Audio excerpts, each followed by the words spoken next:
Lord of the Flies, written by William Golding, is a novel that explores the inherent darkness in human nature. It tells the story of a group of boys who are stranded on a deserted island, and how they slowly descend into savagery and barbarism.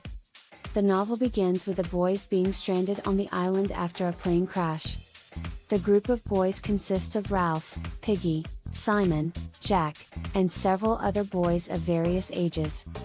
Ralph is elected as the leader of the group, and he attempts to organize the boys into a functional society.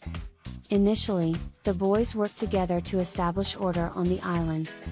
They build shelters, start a fire, and try to find ways to signal for help. However, as time goes on, the boys begin to succumb to their primal instincts.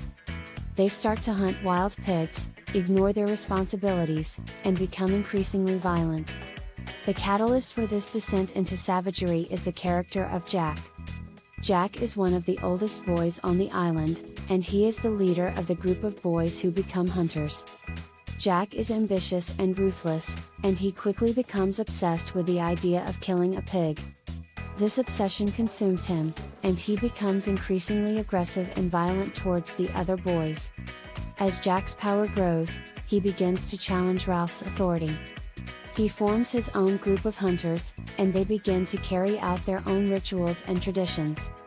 This divide in the group leads to conflict and violence, and the boys start to turn against each other. Throughout the novel, Golding uses a number of symbols to represent the darkness that is within human nature. The beast that the boys fear is a symbol of the primal instincts that are within all humans. The conch shell that Ralph uses to call the boys together is a symbol of order and civilization, while the Lord of the Flies that Simon encounters is a symbol of the darkness that lurks within every human. As the novel progresses, the boys become increasingly savage and barbaric. They start to engage in violent acts, such as killing pigs and even each other. Simon, the most innocent and pure of the boys, is killed by the other boys when they mistake him for the beast. In the final chapters of the novel, the boys are rescued by a passing ship. However, by this point, they have been irreversibly changed by their experiences on the island.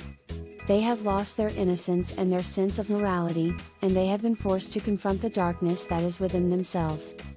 In conclusion, Lord of the Flies is a powerful and thought-provoking novel that explores the darker aspects of human nature.